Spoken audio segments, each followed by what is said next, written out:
شہر موصل کے مضافات میں ایک پرانا مگر شاندار مکان کھڑا تھا۔ یہ مکان کبھی مشہور تاجر حاجی کرامت علی کا بنایا ہوا تھا۔ وہ ایک نیک دل اور وسیع نظر انسان تھے۔ انہوں نے اپنی زندگی میں خوب محنت کی، مختلف ملکوں سے سامان منگوا کر بیچا اور اپنے خاندان کو خوشحال بنایا۔ ان کے 2 بیٹے تھے، بڑا نعمان اور چھوٹا راحت۔ وقت گزرا، حاجی کرامت علی کا انتقال ہو گیا۔ ان کے بعد یہ پرانا مکان اور وسیع کاروبار دونوں بیٹوں کے حصے میں آئے۔ شروع میں سب ٹھیک رہا، لیکن پھر حالات بدلنے لگے۔ نعمان کاروباری ذہن رکھتا تھا، وہ حساب کتاب میں ماہر تھا، لیکن اس کے دل میں دولت کی ہرس اور نام و نمود کا شوق بہت زیادہ تھا۔ دوسری طرف راحت نرم مزاج، صابر اور قناعت پسند شخص تھا۔ وہ ہمیشہ بائی کی فیصلوں پر بھروسہ کرتا اور اختلاف نہیں کرتا۔ نعمان کی شادی ایک تاجر کی بیٹی سے ہوئی تھی، جس سے اس کے 3 بیٹے ہوئے۔ وہ بیٹے تعلیم یافتہ، خوش پوش اور زمانے کی دوڑ میں آگے بڑھنے کی خواہش مند تھے۔ راحت کی بیوی کا انتقال جلد ہو گیا تھا۔ اس کے حصے میں صرف 3 بیٹیاں آئی۔ وہ بیٹیاں اپنی ماں کی کمی کو پورا کرنے کے لیے بچپن ہی سے سمجھدار اور گھر سنبھالنے والی بن گئی۔ کاروبار کا اصل کنٹرول نعمان کے پاس تھا۔ منافع کا بڑا حصہ بھی وہیں رکھتا۔ راحت کو صرف اتنا ملتا کہ گھر کا خرچ چل سکے، لیکن راحت نے کبھی شکایت نہ کی۔ وہ سوچتا تھا، یہ میرا بھائی ہے، اس کی خوشی میری خوشی ہے، مجھے بس اللہ کا شکر ادا کرنا چاہیے۔ نعمان کے بیٹے اعلیٰ تعلیم حاصل کرنے کے بعد جوان ہو گئے۔ ان کی پرورش میں دولت کی جھلک نمایاں تھی۔ دوسری طرف راحت کی بیٹیاں گھریلو ذمہ داریوں کے ساتھ ساتھ خوش و اخلاقی اور بردباری میں سب سے آگے تھی۔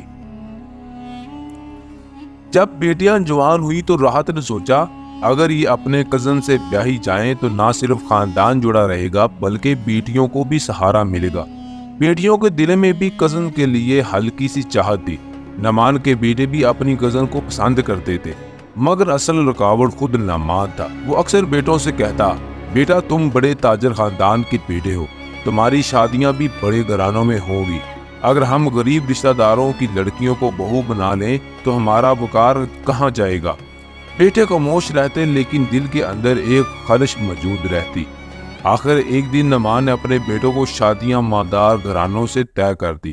اس نے بڑے فخر سے سب کو بتایا اور راحت سے بھی کہا، بھائی تم اپنے بیٹیوں کے لیے کہیں اور رشتہ ڈھونڈو، میرے بیٹے اب بڑے لوگوں کے داماد بننے جا رہے ہیں۔ یہ سن کر راحت کے دل میں پہاڑ ٹوٹ گیا۔ وہ سوچ رہا تھا، میں نے ساری زندگی بھائی کے ساتھ نبھایا، اس کے بچوں کو اپنے بچوں کی طرح چاہا، مگر آج میرے بیٹیوں کے لیے اس کے دل میں ذرا سا رحم بھی نہیں ہے۔ بیٹیاں باپ کے چہرے سے سب کچھ سمجھ گئی، لیکن انہوں نے کچھ نہ کہا، بس دل ہی دل میں اللہ سے دعا کرتی رہی۔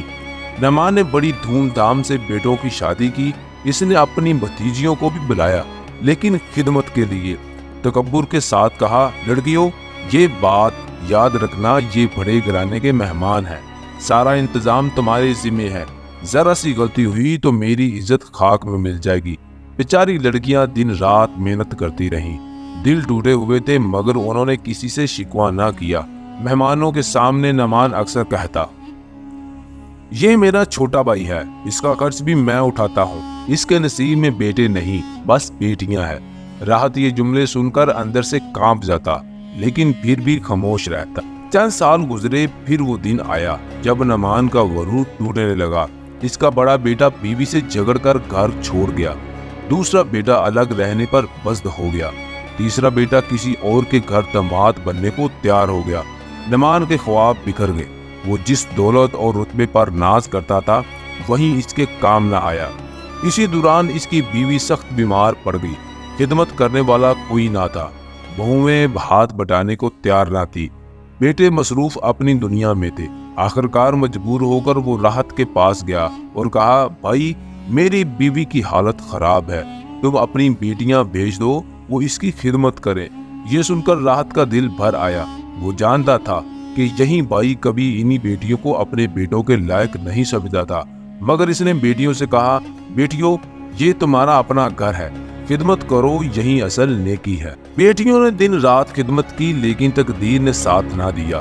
کچھ عرصے بعد نعمان کی بیوی کا انتقال ہو گیا۔ اب نعمان اکیلا رہ گیا۔